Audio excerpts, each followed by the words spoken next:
Olá pessoal, nesse primeiro momento eu quero que vocês apreciem bem a paisagem aqui atrás de mim. Olha que lindo esse céu, olha que lindo essa paisagem aqui atrás, muita água, muito verde. O que isso remete a gente? Leva a gente até onde?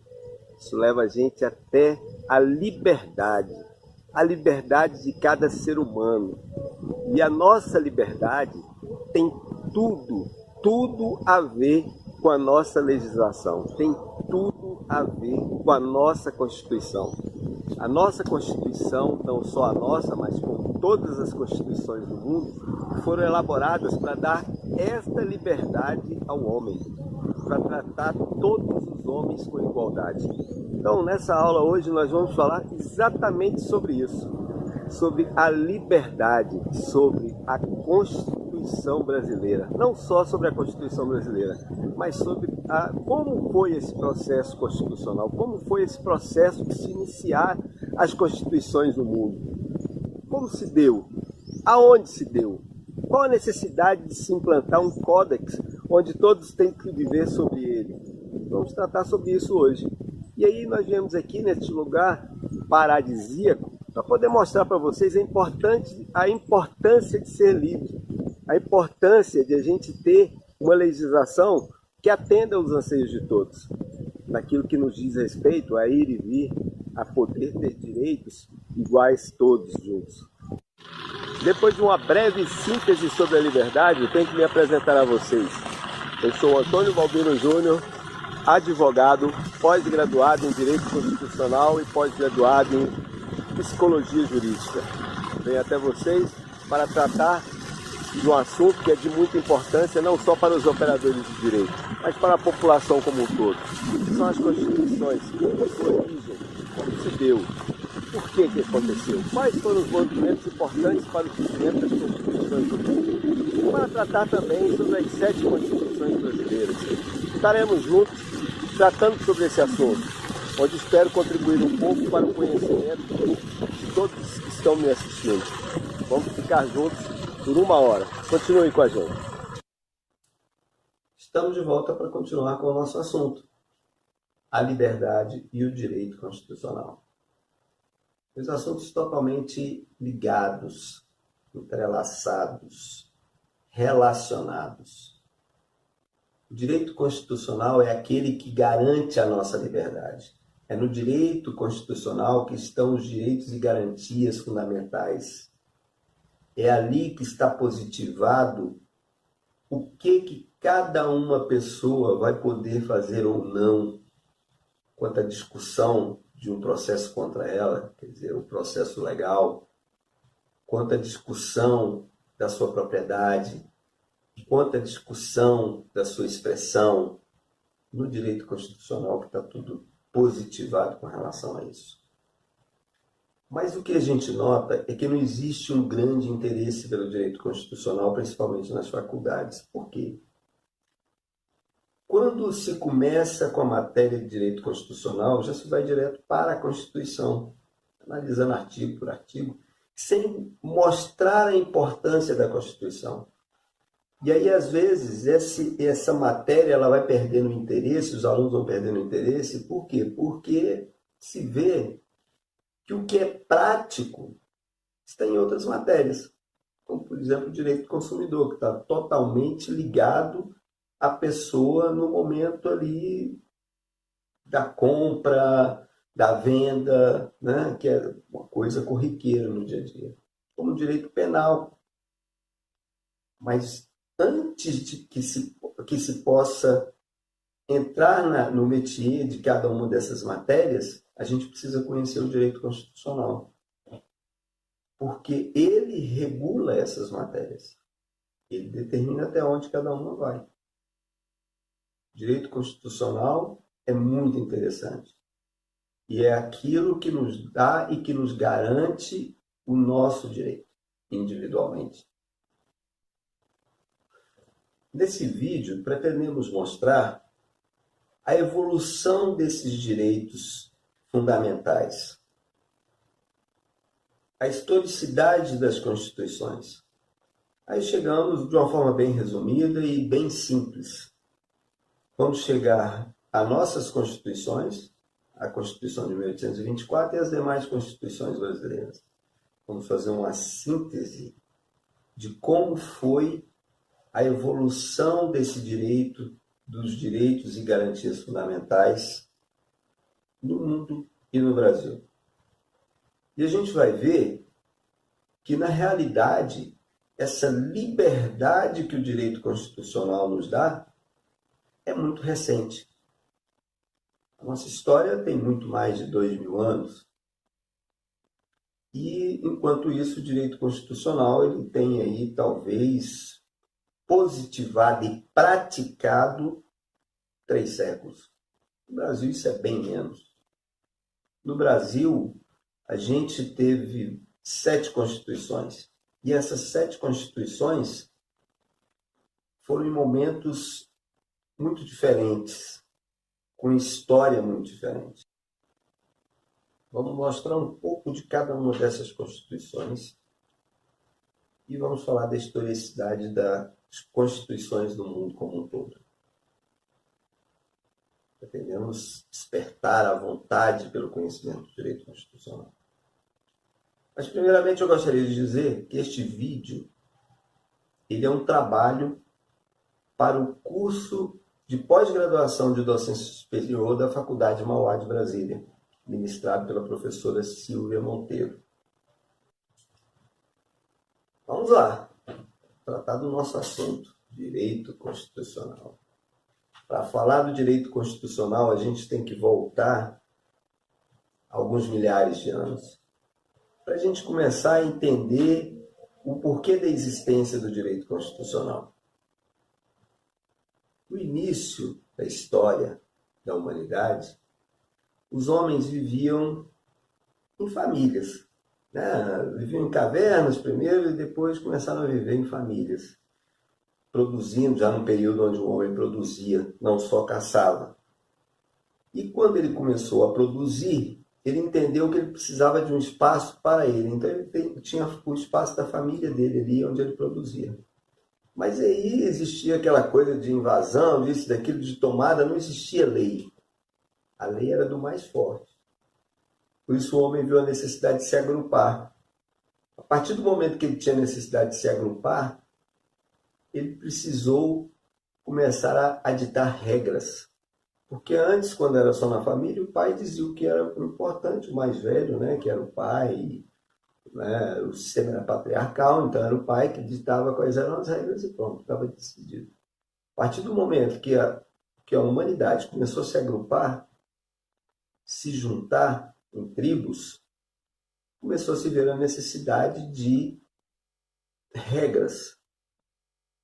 Mas essas regras elas eram impostas, não eram, se juntava ali todo mundo e decidia o que ia ser de regra, não. Alguém que era o líder, geralmente o mais sábio, o mais velho, ou um líder religioso, dizia ali o que eram as regras e ele que ia julgar o que estava acontecendo. Ele era a pessoa que escrevia as regras, ele era legislador, julgador e executor. A pessoa fazia todo esse papel. Mas era a necessidade que se impunha naquele momento, até porque as comunidades eram pequenas. Então era uma situação em que atendia naquele momento. Mas isso foi crescendo. Conforme foi crescendo, começaram a se formar os estados. Família se junta com família que forma um estado. Esta família junta com esta família que juntas formam um estado. E o estado é uma população dentro de um território que ele é comandado por alguém, na época era um monarca, um sacerdote, um rei ou um sacerdote, que também impunha as leis. E que todos estavam ali sobre as leis daquele monarca, que era legislador, juiz e executor. Entendia-se que o rei era uma divindade, e todos respeitavam isso. Isso perdurou por muitos anos, não com o Código de Hammurabi, mas com cada um na sua legislação. Na civilização ocidental, muitas civilizações se sucederam daí, né? Na Europa, na Ásia ali central, e sempre sob o jugo de um rei, sempre sob o jugo de um monarca, sempre com o Estado e a religião entrelaçados, se misturando, sem saber o que era um e o que era o outro. Muitas vezes a religião ela predominava sobre o Estado, e muitas vezes o Estado ele atendia o que a religião queria, ou se subjugava à religião. Então, por muitos séculos isso perdurou, até que na Europa, né, no século XII, houve um resquício ou o início do que nós conhecemos hoje, talvez como um movimento constitucional. Mas foi muito primitivo e muito pequeno, né? No século XII, na Inglaterra, o rei João Sem Terra teve que se submeter a uma carta magna. Por que isso aconteceu? O rei era um tirano e ele não tinha propriedades. E ele impunha muitos impostos sobre os nobres. E essa carta ela fez com que o rei dividisse o seu poder com os nobres, não com o povo.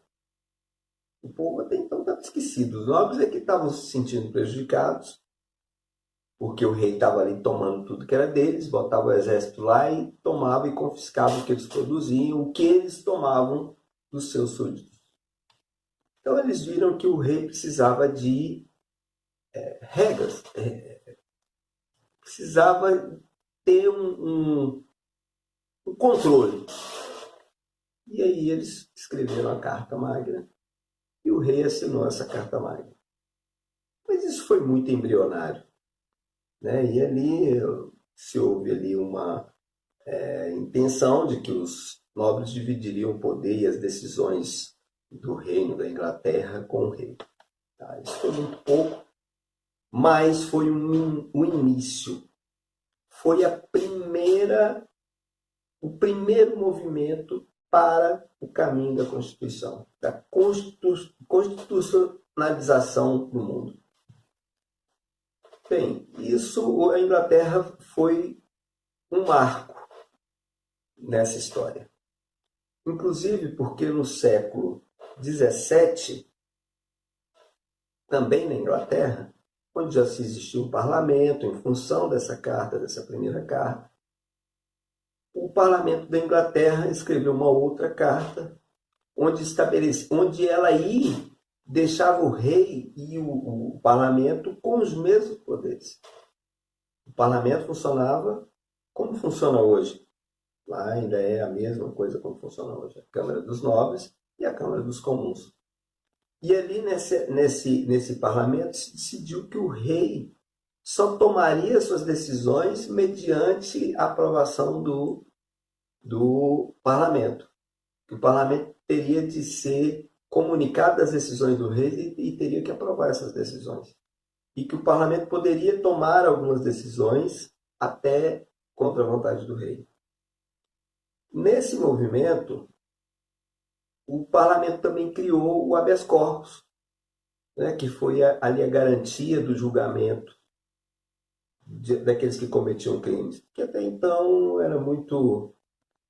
não se dizia se cometia crime ou não, e se era culpado, se alguém que era autoridade achava que era culpado, estava condenado. Não, mas aí eles instituíram o habeas corpus.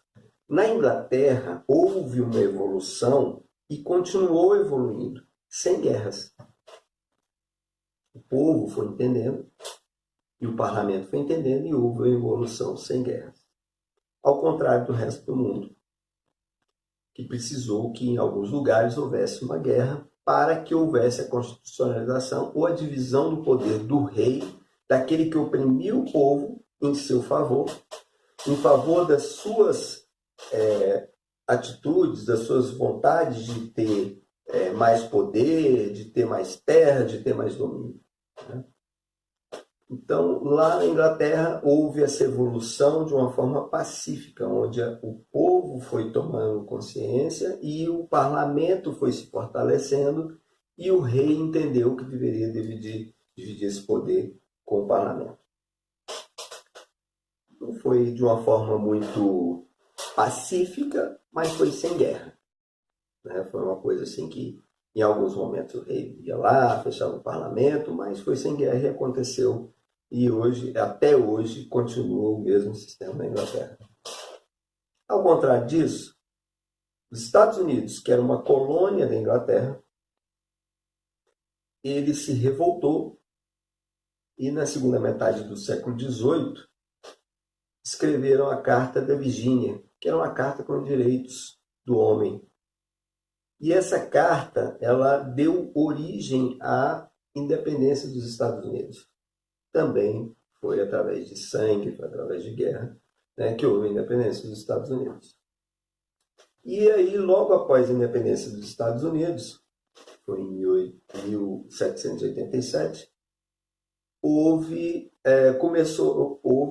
a instituição de uma Constituição, estabelecendo poderes, estabelecendo divisão de poderes no Estado, estabelecendo a federalização do Estado norte-americano. Mas o fato que mais marcou o movimento constitucionalista foi a Revolução Francesa, com o tema liberdade, igualdade e fraternidade, onde a Assembleia Constituinte, a Assembleia Nacional Francesa Revolucionária, tomou o poder do rei, que estava, do monarca que era soberano na época, onde o povo estava morrendo de fome, o monarca patrocinava várias guerras pela Europa, pelo mundo afora, no intuito de ter mais poder, de ter mais terra. Essa Assembleia tomou o poder, a princípio negociou-se com o rei, mas no fim acabou tomando o poder e culminou com a queda da Bastilha. A Bastilha era aquela prisão onde o rei mandava todo mundo para lá e ali ele condenava indiscriminadamente aqueles que eram contra o seu regime.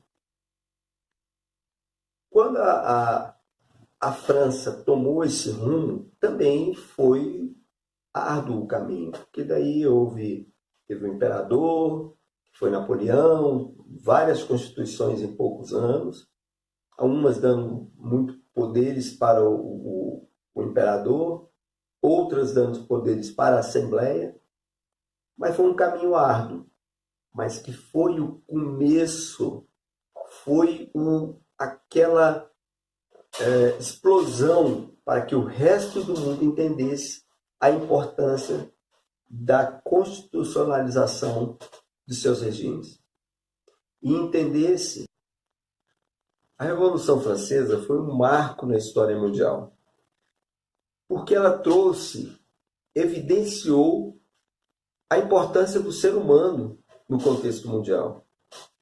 O que antes a gente via que o mundo rodeava em torno de seus monarcas, em torno de seus sacerdotes, em torno das religiões, passou-se a partir dali da Revolução Francesa, até porque houve uma ruptura com Roma, naquele momento, na França, passou-se a entender que o homem era o foco de tudo, o homem tinha que ser o foco de tudo. A liberdade do sujeito, daquele indivíduo para trabalhar, para buscar, era o mais importante. Não dava para ser simplesmente para continuar o mundo como ele existia antes, com o soberano dominando, julgando, legislando e ditando todas as regras. O homem tinha que participar. A Revolução Francesa nos trouxe isso, com o lema liberdade, igualdade e fraternidade. A liberdade de vir, de se expressar, de se defender. A igualdade de que nós todos temos os direitos de estarmos discutindo todas as nossas questões individuais ou não, coletivas, mas de uma forma mais justa. E a fraternidade é aquela de nos ajudarmos. Que era o que não acontecia nada disso no mundo anterior. Historicamente, o homem não nascia livre. antes da Revolução Francesa. O homem ele era escravo de alguém, ele sujeitava alguém, as regras que alguém impunha. A partir desse movimento constitucionalista da independência dos Estados Unidos e da Revolução Francesa, aí sim o homem começou a entender o valor dessa liberdade. A partir da instituição dos direitos e garantias, da positivação dos direitos e garantias em uma Constituição, em uma carta que garantisse ali que o homem era livre, que o homem tinha direito a trabalhar, que o homem tinha direito à propriedade, a partir disso, desse movimento constitucionalista, a pessoa, o indivíduo que não era ninguém, começou a ter o seu valor. Daí a importância do direito constitucional. O direito constitucional, ele também só existe porque o homem lutou para que houvesse isso e porque ele garante, além da liberdade do homem, a divisão do poder central com o próprio homem, com a sociedade em si, e dentro do poder, a sua tripartite, que seria o legislativo, o judiciário e o executivo. O judiciário tem uma posição fundamental nessa história. Essa ideia dessa tripartite partiu de Montesquieu um pouco antes da Revolução Francesa. E inspirou muito a Revolução e também ele trouxe ali a possibilidade de que isso acontecesse, né? Mostrando qual o caminho que deveria se tomar. Porque dividir o poder com o povo seria fácil, mas e aí? Como é que seria isso? O povo escolhe seus representantes, os representantes vão legislar, vão julgar, mas e quem ia fiscalizar isso?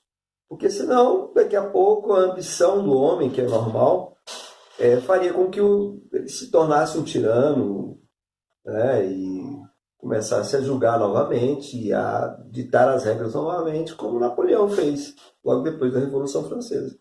Por isso foi acontecendo esses ajustes. Por isso a Revolução Francesa foi tão importante. Porque ela não foi só naquele momento, ela perdurou por muito tempo, com várias constituições, num curto espaço de tempo, até que houve e que se instalou a democracia em sua plenitude. E o sistema judiciário é aquele que garante o ordenamento jurídico nessa história, que garante que a Constituição é a carta maior e que vai garantir, por sua vez, aí os direitos individuais de cada um, os direitos fundamentais, e que vai garantir a liberdade de cada um de nós. Esse movimento, ele não ficou só na França. Quando se viu que, quando o povo entendeu que isso era importante, que a constitucionalização era importante, que a divisão do poder do povo, do monarca com o povo, era a única solução, e porque o mundo também passava por uma ebulição nesse momento, o que acontece? Os demais estados se viram na necessidade de também aderir ao movimento constitucional. Esse movimento constitucionalista atravessou os mares e chegou até a América do Sul, claro. No Brasil, esse movimento, o Brasil se tornou independente em 1822. Dom Pedro I ficou no Brasil. Historicamente, né, a vontade dele de ficar não era. Foi um artifício político entre Portugal e a colônia, que era a principal colônia de Portugal, para que Portugal não perdesse o domínio. Dom Pedro ficou, fazia parte da família real, e daí ele fez a independência do Brasil, porque se ele não fizesse, o povo faria. E daí, logo em seguida, ele convocou uma Assembleia Nacional Constituinte. Essa Assembleia Nacional Constituinte não saiu bem aquém do que o imperador queria, o que na época não era imperador, era o regente queria, né? E aí ele convocou uma outra Assembleia onde ele trouxe quem ele queria para legislar, para redigir, para escrever essa Constituição. E essa Constituição saiu bem a gosto do que Portugal desejava para o Brasil, não do que o povo brasileiro ansiava, não do que o povo brasileiro queria, mas do que a coroa de Portugal queria para o Brasil, que era interessante para eles. Né? Porque era não manter e não estar à disposição de um país tão grande, com um território tão grande, onde eles não tinham condições de ter exércitos para poder suprimir as guerras de independência individuais de cada estado, e se tornou um país chamado de Império a partir da Constituição, onde Dom Pedro se tornou imperador, e essa Constituição ela agradava muito mais a Portugal do que ao povo brasileiro. As características principais dessa Constituição era que ela tinha 4 poderes ao invés de 3, né? Que era o legislativo, o judiciário, que pouco importava, o executivo e o poder moderador do imperador, que era aquele que determinava realmente tudo. E os direitos e garantias fundamentais ficaram lá nos artigos 150, 160, quer dizer, não tinha muita importância. O que o imperador queria era manter o seu poder. Na realidade, ele fez essa Constituição como aquela primeira Constituição do João Sem Terra lá, que era uma coisa para agradar ao povo, para deixar o povo numa situação de que existia uma Constituição, mas que na realidade agradava mesmo era a coroa em Portugal. E então por isso, no Brasil se demorou tanto para abolir a escravatura, se demorou tanto para se reconhecer alguns direitos fundamentais das pessoas, porque nessa Constituição de 1824, que foi a que mais durou até hoje, que ela foi de 1824 até 1889, a Constituição de 1824 pouco contribuiu para a evolução dos direitos e garantias individuais no Brasil. Na realidade, não acrescentou-se nada. Né? Em 1889, houve uma mudança de regime. O Brasil passou a ser uma república. E em 1891 foi instalada uma Assembleia Nacional Constituinte.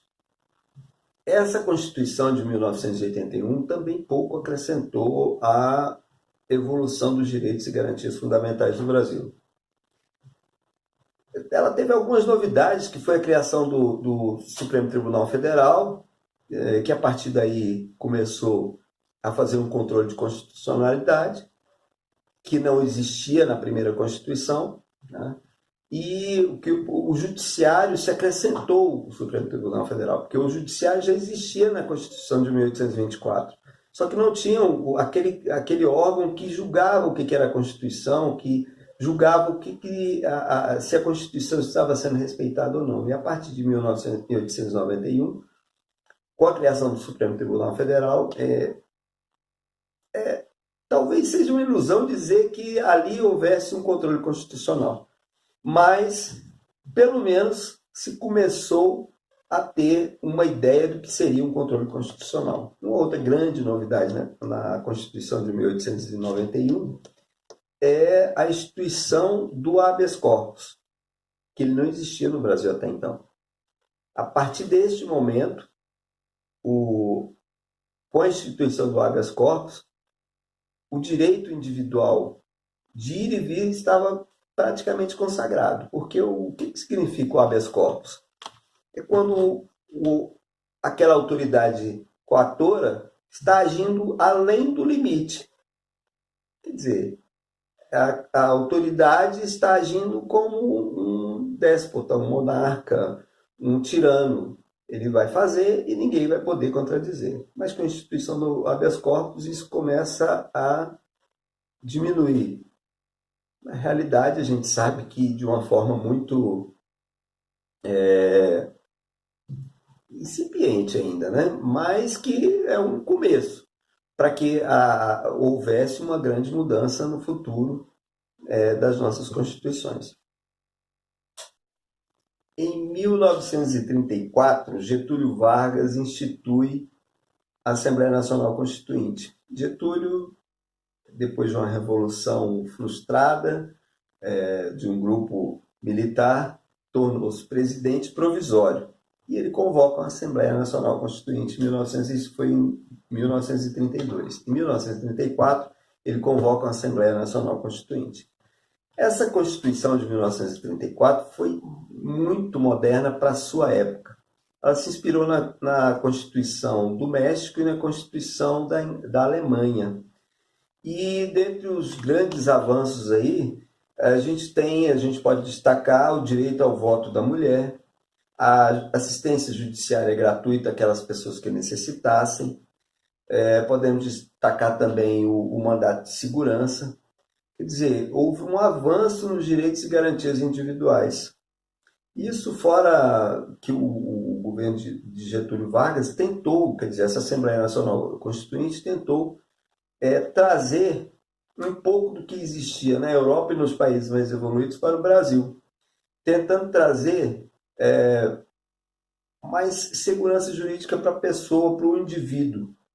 Quer dizer, foi um avanço naquele momento, porque nas outras duas constituições, nas duas anteriores, pouco se falou dos direitos individuais de cada pessoa, a não ser o habeas corpus na Constituição de 1891.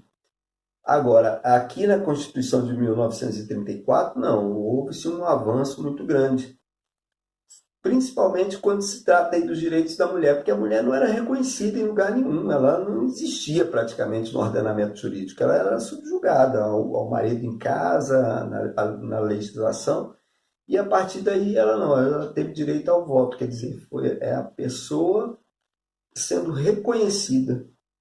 Então, foi um avanço muito grande houve um avanço muito grande nessa Constituição, que não durou por muito tempo, né? Porque na Constituição de 1934 nós vamos ver que houve um retrocesso, não com relação a essas garantias aí, mas com relação à democracia.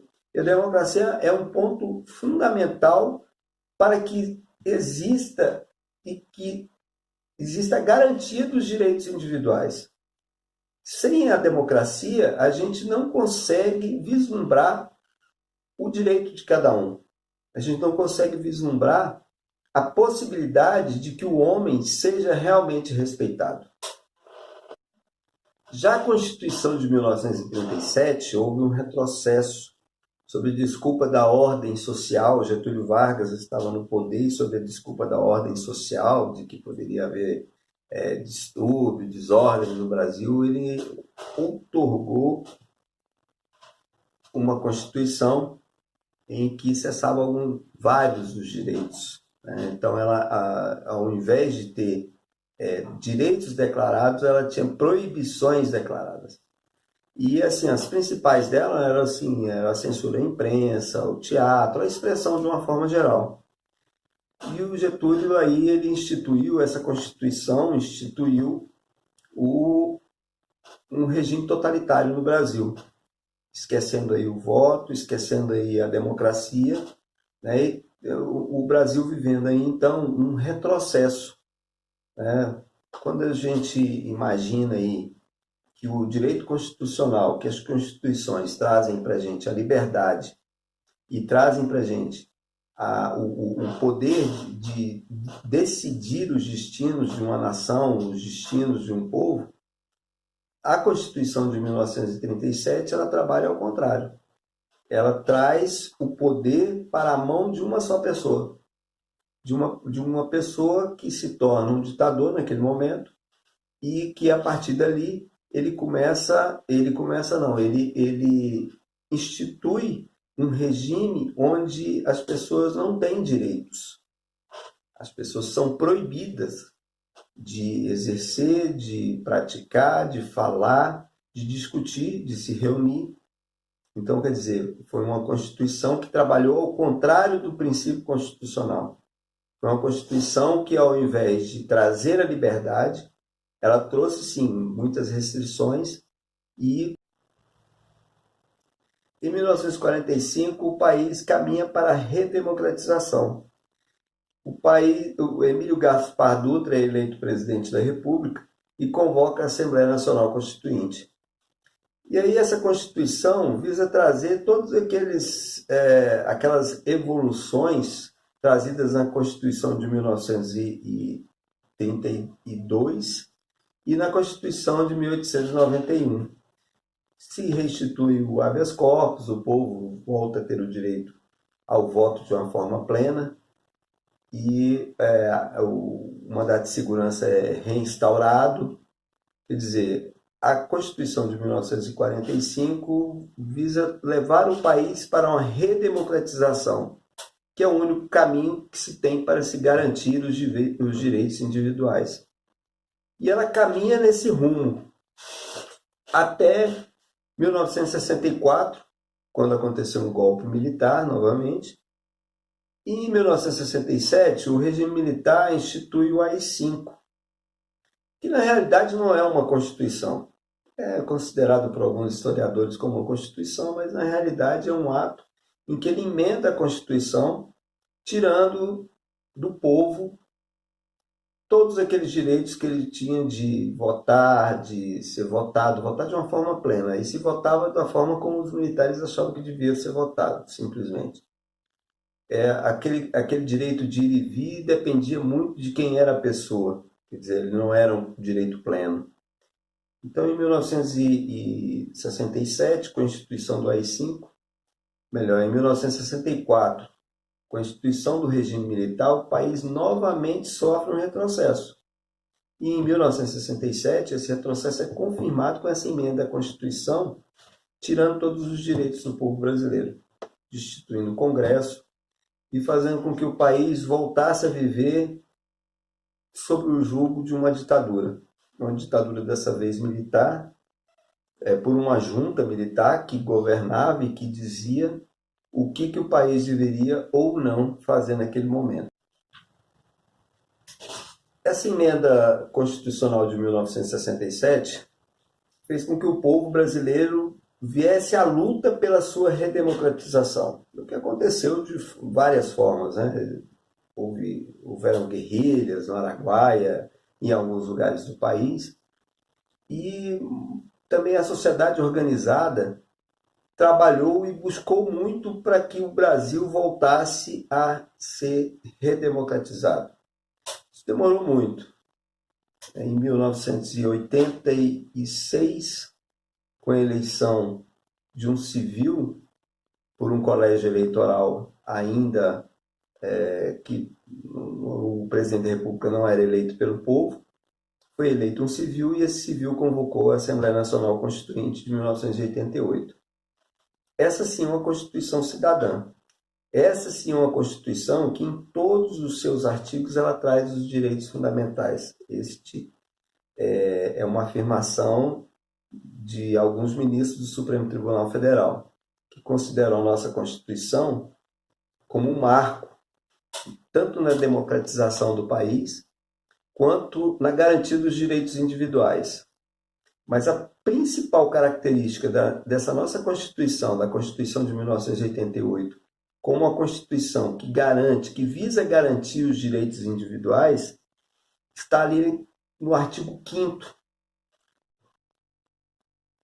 O artigo 5º da Constituição da República Federativa do Brasil de 1988, ele nos traz, nos seus 78 artigos, um rol exemplificativo dos direitos e garantias fundamentais. Quando a gente diz exemplificativo, é porque ele nos dá toda aquela possibilidade de interpretação, de aumentar esses direitos, de aumentar a possibilidade de garantir direitos ao cidadão. A Constituição de 1988, ela tem uma força muito grande dentro do nosso ordenamento jurídico, principalmente pela força que ela dá ao Supremo Tribunal Federal.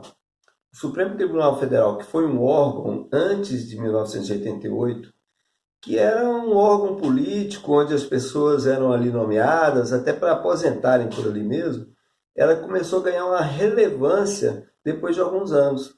Impeachment do presidente Collor, depois impeachment da Dilma, e com relação ao controle de constitucionalidade.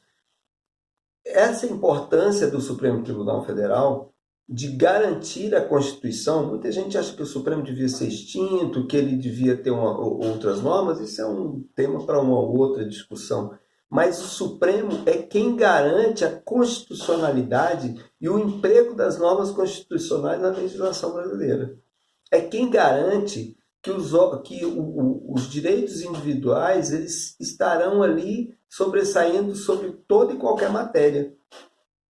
Os direitos individuais eles devem ser garantidos em qualquer momento. O homem tem que ser a base da legislação. A legislação é feita para o homem. Não é o homem que é feito para poder atender a legislação, é o contrário.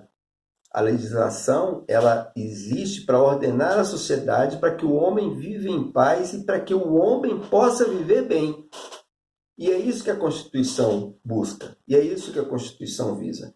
A nossa Constituição, apesar de que muita gente, como eu disse no início, acha que é ruim estudar, porque está muito acima e tudo mais, não, ela garante todos os nossos direitos. Ela me garante estar fazendo esse vídeo.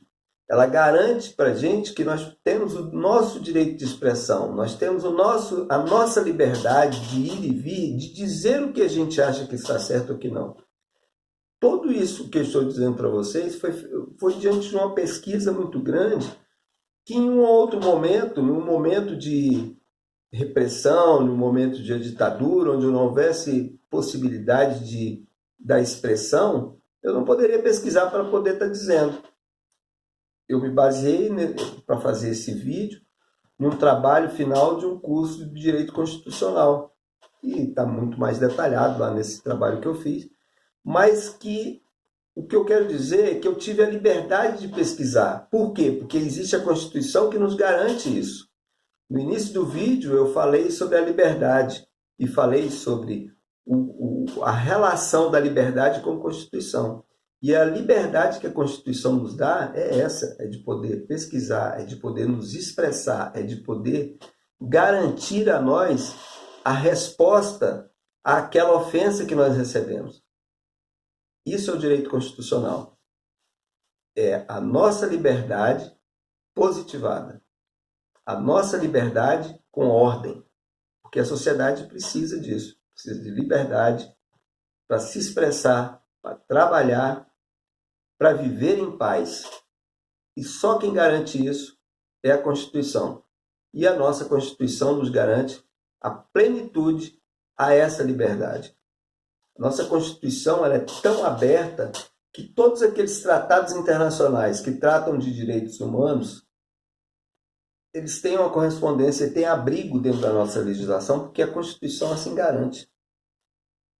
Então, por isso, por tudo isso que foi dito, eu venho endossar o que eu disse lá no início. A Constituição tem tudo a ver com a nossa liberdade. Ela é quem garante que nós podemos e temos o direito de ir, de vir, temos o direito ao contraditório, temos o direito ao processo legal. Por isso, a Constituição é interessante. E viva a liberdade!